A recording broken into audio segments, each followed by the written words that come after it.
Hey everybody, and welcome to another episode of Cinema Heroes. I'm Justin Speck. I'm Jake Stu. And today we're talking about The New Mutants, released in 2020, directed by Josh Boone, written by Josh Boone and Nate Lee, and starring Maisie Williams, Anya Taylor-Joy, Charlie Heaton, Alice Braga. Blue Hunt is the name of the girl that plays Danny. And I don't have it up in front of me, but there's one more actor who plays Roberto. I can tell you what his name is. Hold on. It's right here. Henrique Zaga. And that's pretty much it. There's a few other characters who play younger versions of people and things like that, but that's pretty much all the actors in the movie. So the big thing about this movie is it was delayed like 800 times. So Stu and I were just talking about this right before we hit record. Originally, it was supposed to come out on April 13th, 2018. And I'm pretty sure the first trailer came out in late 2017. And if I had to guess, I'm going to say I saw that trailer when I went and saw Justice League. Wow. Which is, was almost 5 years ago now. So then it was pushed to February. Well, by the time this airs, it'll be over 5 years. Anyway, it was first delayed to February 19th, 2019 in order to conduct reshoots. And later it was pushed back to August 2nd, 2019. While Disney finalized its purchase of Fox. Then it was pushed back yet again to April 3rd, 2020 to make room for X-Men Dark Phoenix. And then on March 12th, 2020, it was postponed due to COVID-19. May 13th, 2020 was its new release date, and then it got pushed again to August 28th, 2020. So I don't know about you, Stu, but by the time it finally came out, I don't think I cared anymore. Like, I don't know how much I don't know how much I cared originally. I mean, I thought it was kind of interesting. They're doing this different take on an X-Men movie, and it had this horror vibe. The first trailer seemed kind of interesting. But by the time it finally came out, I didn't see it in the theater. I was like, I don't care. Yeah, same. When the first trailer came out, I was intrigued. I was like, X-Men horror movie? Sign me up. But yeah, like you said, it got pushed back 30,000 times, and I didn't care anymore. I didn't even bother to go see it when it came out in the theater. My first time watching it was for this episode of the podcast. Me too, actually. So yeah. It didn't help either that it got, I mean, it was right. It got August of 2020. So the pandemic was still kind of going on. Mm-hmm. I know my wife didn't want me going to the movie theater very much then. And then of course it got terrible reviews. So that I wasn't rushing out to the theater with my mask on to go see this movie. And part of that, I did buy the Blu-ray because I have to buy every superhero, Marvel Comics, DC, whatever on physical. But I never got around to watching it because I knew it was going to be bad. And so I just was like, I'll put it off. So yeah, this was my first time watching it. And actually the very first time I watched it, I fell asleep. And so I had to rewatch like the second half. And then I kind of had to rewatch it again because I was still like, wait, what? What is happening in this movie? And so I've seen it probably now at least 1.5 times, maybe 2 times total. I'll tell you exactly what happens in this movie. Nothing. Well, we love to know what you think about it. Yeah, pretty much, yeah. Yeah, it's the one thing that kind of intrigued me when I hit play and was kind of getting into the film, before you find out everything about the Essex Corporation and blah, blah, blah, I was thinking, it is I like the premise of what happens to the kids who are maybe not so lucky enough to get picked up by Charles Xavier and go to his school. What happens to those other kids and so it was kind of that whole premise I thought was kind of interesting.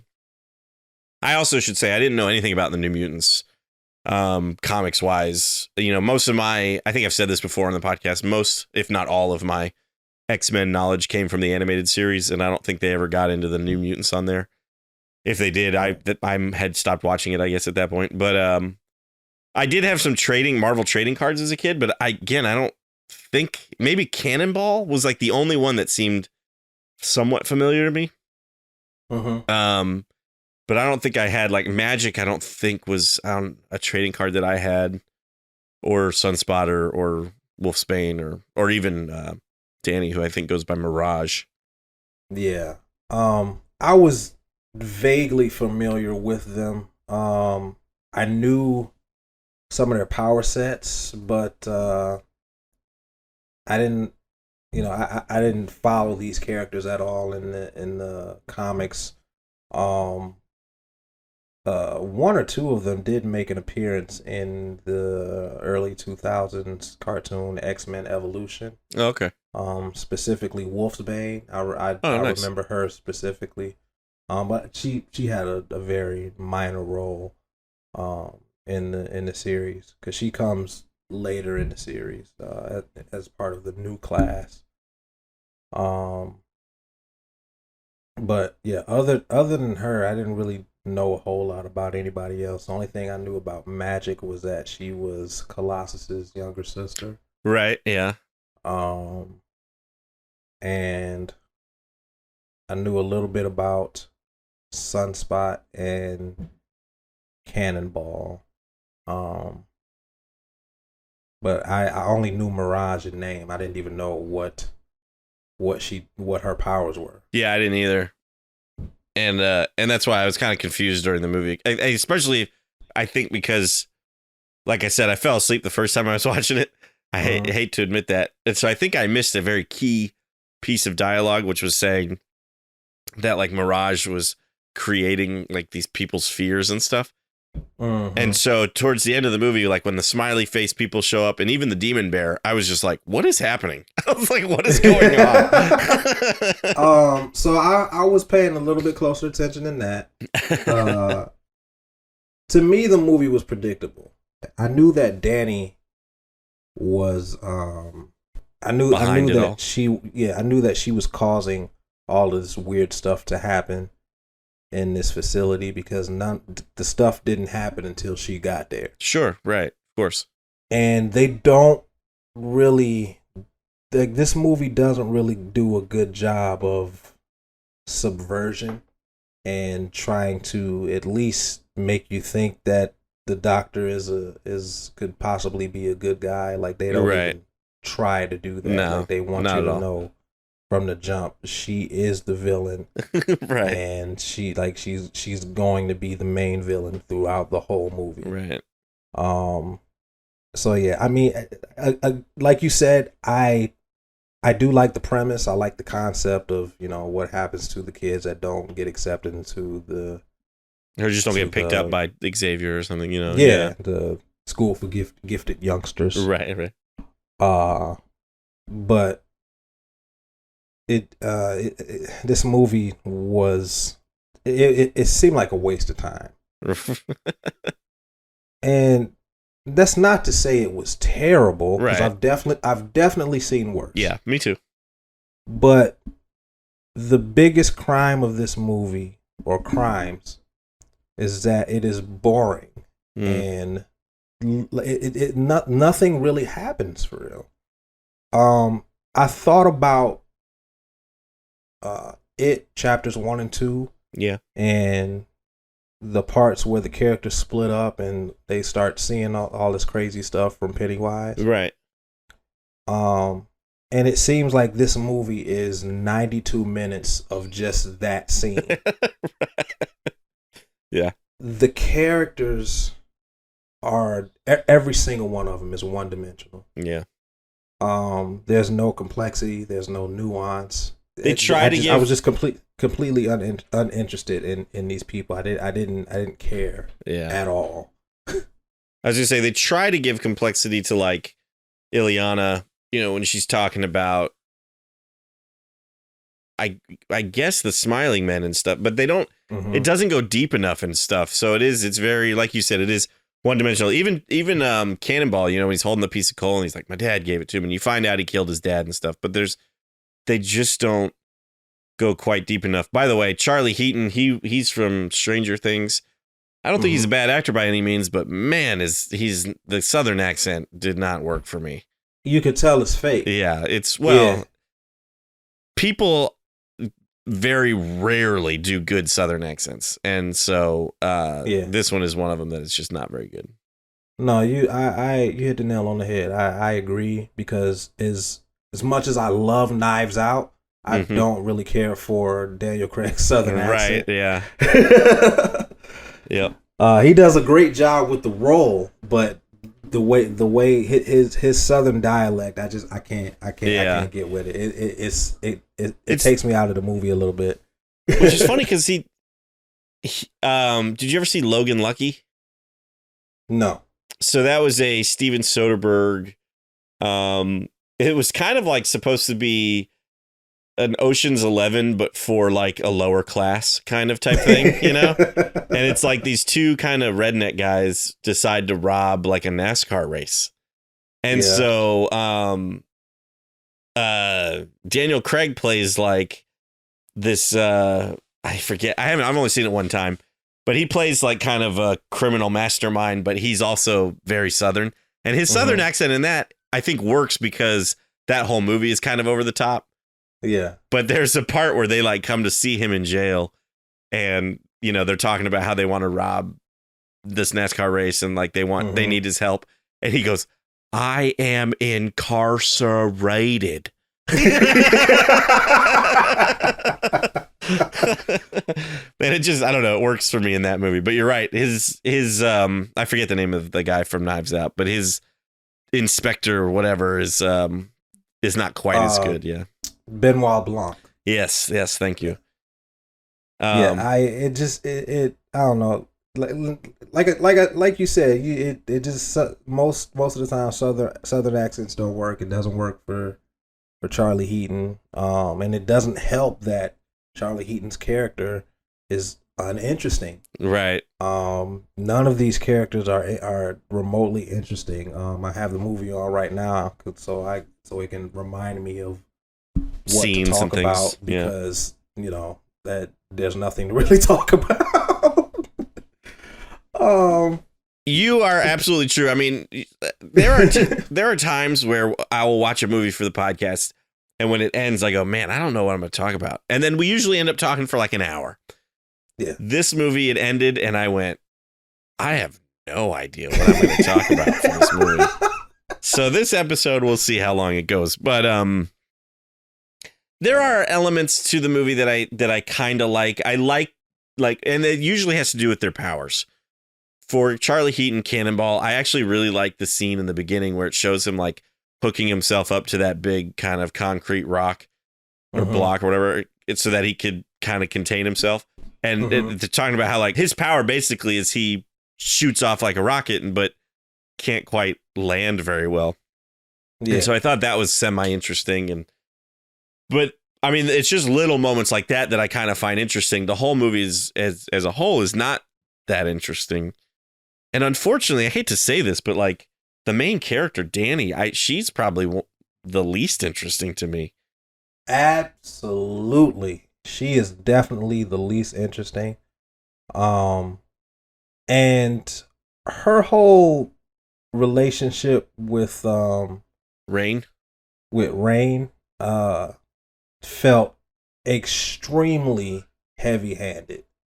Like they were shoehorning them to be a thing from the jump. And I read after I watched the movie, I read that in the comics they do have a deep connection, but it's not romantic. Oh, okay. They're actually they're best friends. Okay. But you know they have a genuine, you know, love for each other. In this interpretation, they made them a couple. Right. Because also in the source material, Wolfsbane Rain, she has a crush on Roberto. What's his name? Sunspot. Yeah. So I don't know. They took it and did their own thing, which that's fine. But the way they did it was not subtle at all, and that I kind of didn't like that, as well as Sunspot and Anya Taylor-Joy's character. Forget her name. Magic. Well, Ilyana. Magic. Yeah. Magic. I saw that coming from a mile away. While it didn't feel quite as heavy-handed, I knew that that at some point they were gonna have that type of scene where they link up. It it turned out that it wasn't real, but I knew it was coming. Right. So yeah, this movie was not only boring but predictable. Yeah, that's true. I guess another aspect that I can kind of appreciate is that they tried to make it a horror film. However, because it is based off a Marvel comic, I guess they probably were obligated to deliver a PG-13 film. So then it's a little bit more difficult, and it has horror elements, but I wouldn't say the movie is at all scary ever. It's got like kind of the door that melts, and the smiling guys I thought looked kind of terrible, to be honest with you. I just like honestly, I thought the smiley guys were kind of scary. Okay. I wasn't necessarily scared. Like I said, I was bored. I was waiting to turn it off, but I liked the design of them. Yeah, I thought that the CG on them could have been brushed up. Yeah, quite maybe a bit. That was the problem. Yeah, I liked when they were wearing the masks. Actually, I thought that kind of looked creepy, but I actually like when they had the masks off. Okay. Like, because I like the whole concept of the smiley man, and with the like not having eyes and just having like kind of slits on their face and like just sharp big mouths.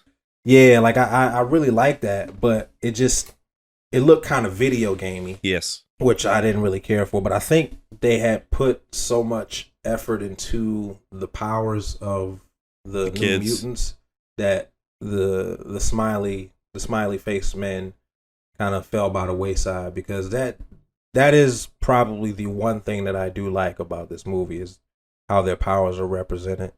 At least Cannonball and Sunspot. Yeah.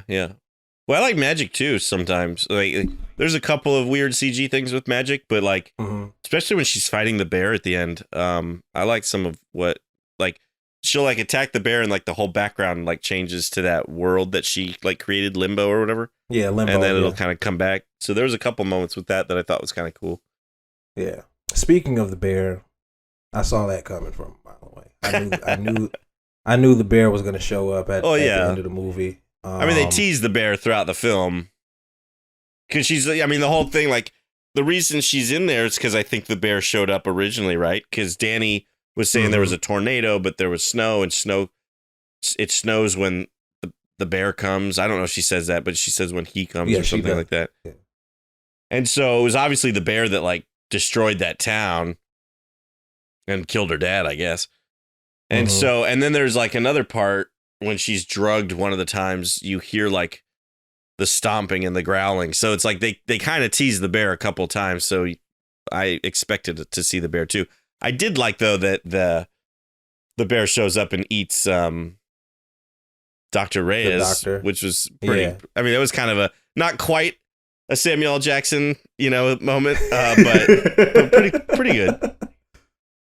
Yeah, it was cool. I guess what really set it off for me, even before all of that stuff happens, is when she's talking about her necklace. Yeah, and she says not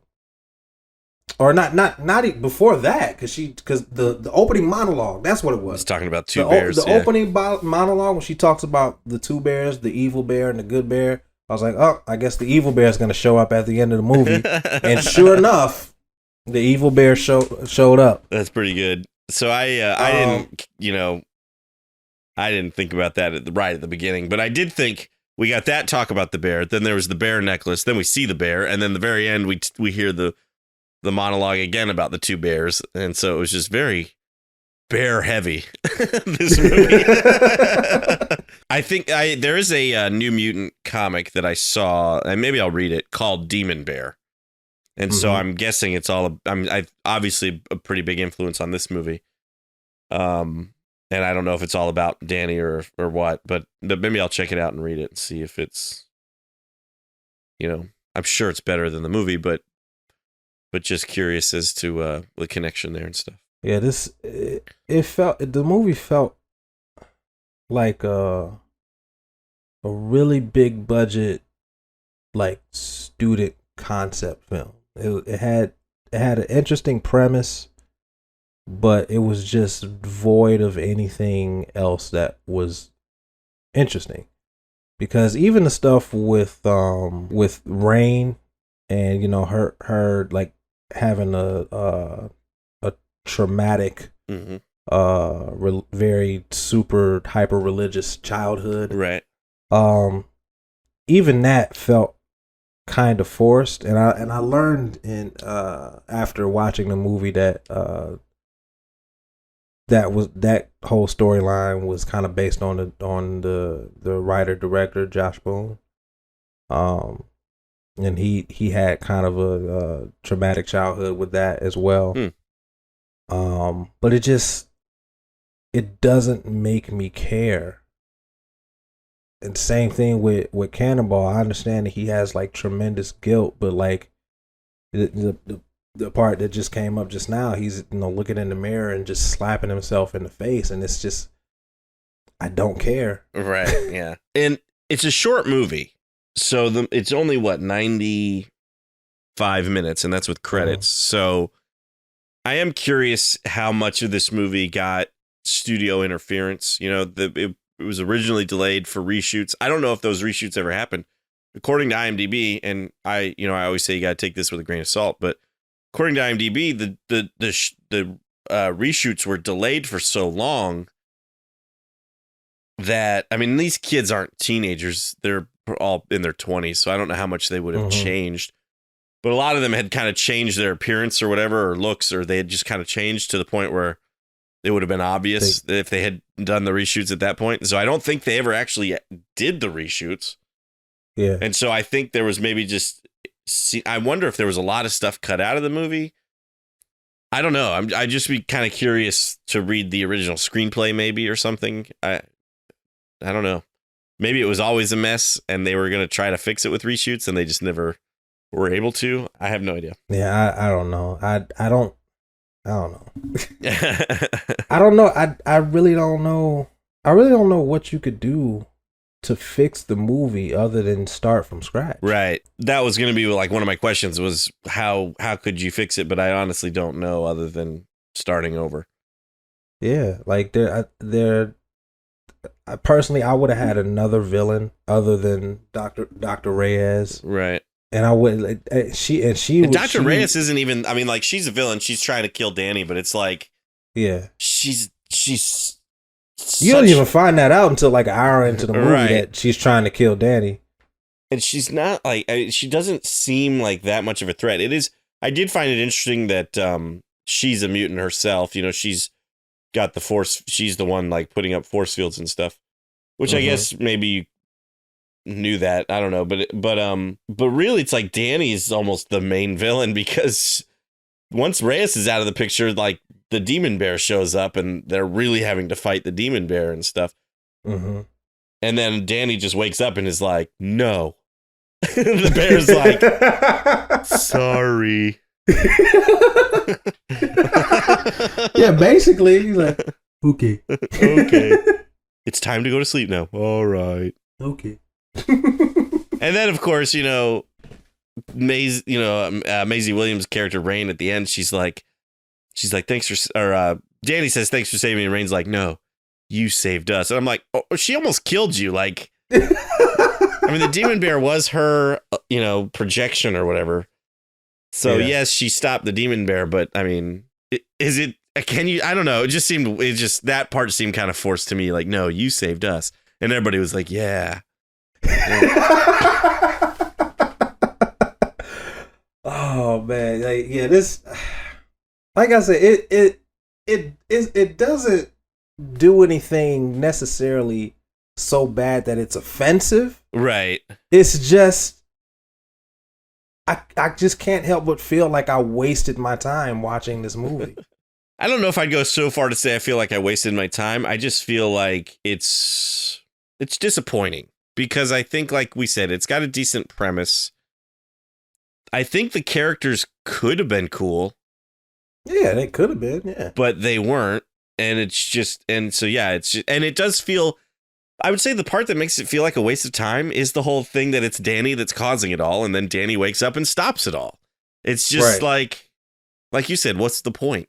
Of almost. It's like there's a plot point missing. We still don't know why they're there. The doctor kind of, I guess the doctor really didn't explain it. I think it was Danny. She was saying that, or maybe it was Aya Taylor-Joy's character. What is her name? Ileana. It might have been either Danny or Ileana where she said they're trying to make us weapons. Right. And I'm like, where did you get that from? Did you just... Well, she read so after after Rain saves Danny from being killed by Dr. Reyes, right? They all go to like Dr. Reyes's office, and Ileana finds her file, and she reads and says like, she's a perfect killer. Recommendation like continue through the program or something like that. I don't remember that. And the Essex Corporation in the comics is Mr. Sinister's corporation. So they're teasing that Mr. Sinister is behind all this, creating maybe an army of mutants that he could use to be weapons, I suppose. Huh. But if you don't know that, if you don't know that Mr. Sinister is behind the Essex Corporation, when you find that, like when it says Essex Corporation on the computer, doesn't mean anything. It doesn't mean anything. Yeah, exactly. So I don't know. Because I looked it up. I looked it up after the movie, and it didn't say anything about Mr. Sinister. Right. Which I find weird now that you've said that. Because I don't know a whole lot about X-Men, like going deep into the lore. Yeah. Like you said, most of what I know from the X-Men comes from the animated series, and a few comic books here and there. Yeah. And I know who Mr. Sinister is, but I didn't know that he ran Essex Corporation. So when I looked up Essex Corporation, it just said that it's a mysterious corporation within the X-Men universe, and like 3 sources said that. So I was like, Marvel don't even know what the Essex Corporation is. So how the hell am I supposed to know what it is? That's funny. I want to say it was at the end of X-Men Apocalypse, because I didn't know Essex Corporation either. But at the end of X-Men Apocalypse, I think it was the mid-credit scene or something. They're getting, I thought it was Weapon X's blood, but somebody grabs like a blood sample or something and puts it into a briefcase and closes the briefcase, and I think on the briefcase it says Essex Corporation, and that was like the end of the mid-credit scene. And of course, in the theater, I was like, okay, because I didn't know Essex Corporation. But then that's how I found out. I think I did look it up later, and it had to do with Mr. Sinister. So that was obviously, I guess, something that they decided to use for this movie rather than putting in Dark Phoenix or anything like that. I don't know. It would be interesting to see a live action Mr. Sinister, because he has a very distinct look. But yeah. But he looks scary and intimidating. And he would have been a cool villain to have in a movie. According to IMDb trivia, this was going to be the first of a trilogy. There's going to be a New Mutants trilogy. Well, that's obviously not going to happen now. So I don't know if Mr. Sinister was going to show up in one of the installments of the trilogy, but yeah, I don't know. That was kind of where I think they were going with that, though. So the scene that's about to play on my TV is actually, it's just a moment. Again, it's just a moment. It's a cool moment, but not like anything.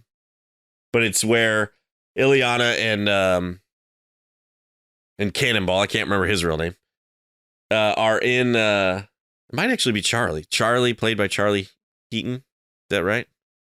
Probably. Anyway, they're in the hallway. The smiling face guys are coming. No, it's Sam. Sam Guthrie. That's right. They're in the hallway, and he's like, Ileana, you got to do something. She teleports out of there. And he's like, seriously? But then he ends up using his power to like shoot down the hallway, and you just see like the half remains of the smiling people and stuff. I thought that was actually kind of cool.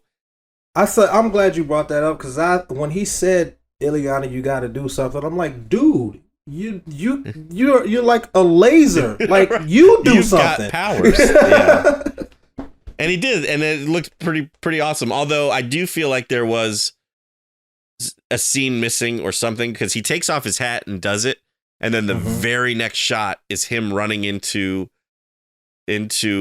frame with his hat on to see Roberto like banging on the door. And so I was kind of like, something happened in between that we didn't see here. Yeah. Sunspot. I like the look of Sunspot, especially when we first see him outside the pool. I like how Dr. Reyes is she just pushes him back into the pool, and that's how he like calms down, I guess. Yo, when I saw that, I was like, man, I mean, it was obvious, but it was still kind of lazy. It was like, that was kind of anticlimactic. Like, he was already in the pool. I mean, he could have done that himself. Right, yeah, he could have just dove in.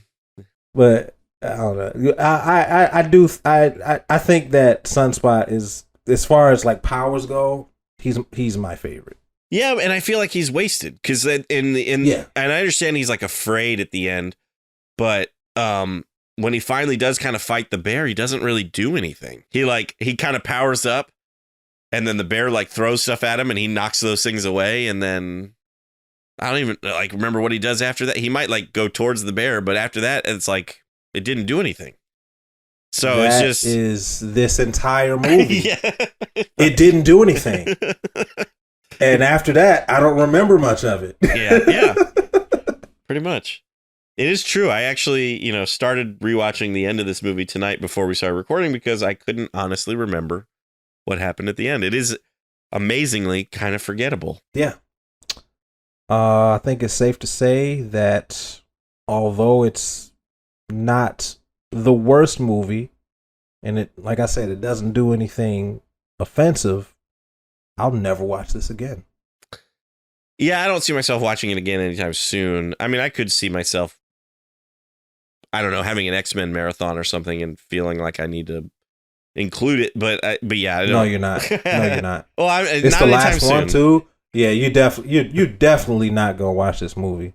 And I can't. I mean, we haven't talked about Dark Phoenix. You're gonna stop at Dark Phoenix either. Dark So Phoenix.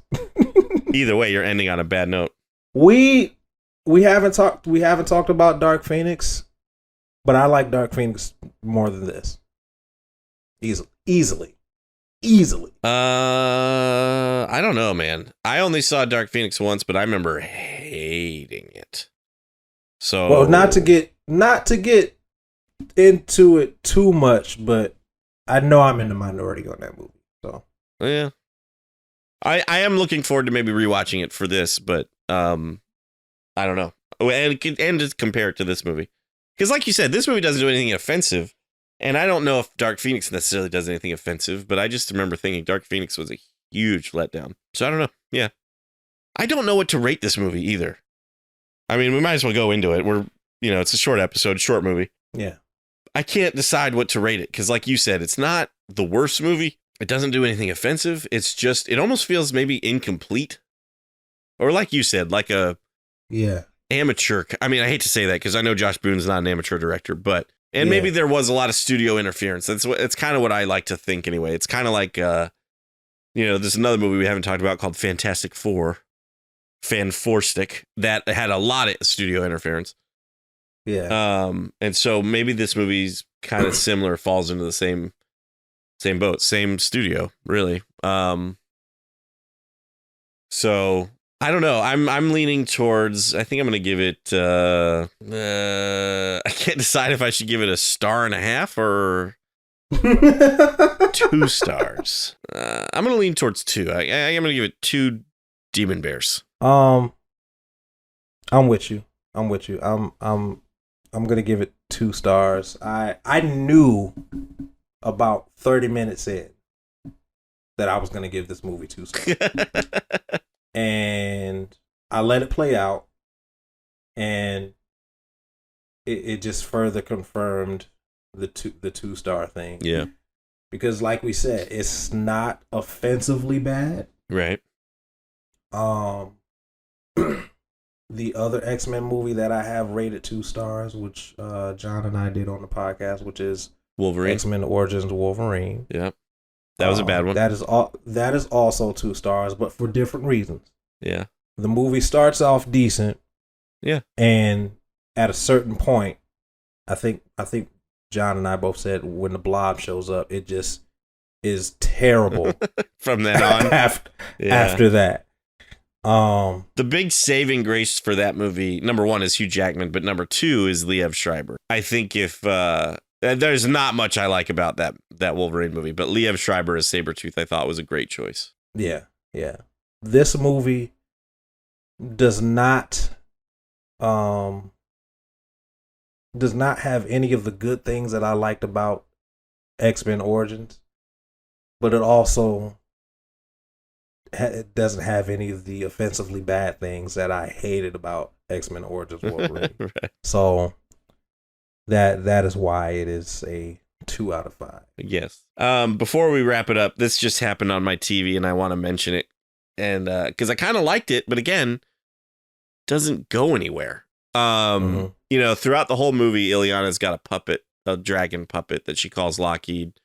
And she even talks for the puppet and everything. Well, when she says, you know, I think Rain says, you know, you can't fight that bear. It's magic. And she goes, so am I. Which is, you know, somewhat of an eye roll because her name is Magic. Right. She goes out there and then there's an actual dragon on her shoulder. And she's like, hey, Lockheed. And the dragon helps fight the bear. I actually thought it was kind of cool that she had like an actual dragon on her shoulder. That like Lockheed is an actual being. Yeah. But again, doesn't go anywhere. In the comics, Lockheed isn't even hers. Lockheed belongs to Kitty Pryde. Oh, wow. Yeah. I guess they just wanted to include it in this movie. Guess so. Well, we'd love to know what you think about the New Mutants. Do you love this movie and we are totally wrong? I would love to hear from you. You can let us know at cinemaheroes.com. You can also reach us on Instagram and Twitter. Both handles are Cinema Heroes. You can leave us a comment below, of course, on this video if you're watching this on YouTube. If you are watching it on YouTube and you like the video, give it a thumbs up. Subscribe to our channel if you haven't already. We'd love to hear from you any way you want to reach out to us. But I think this about wraps it up for this episode. I'm Justin Speck. I'm Jake Stoop. As always, thanks for listening. Thanks for subscribing.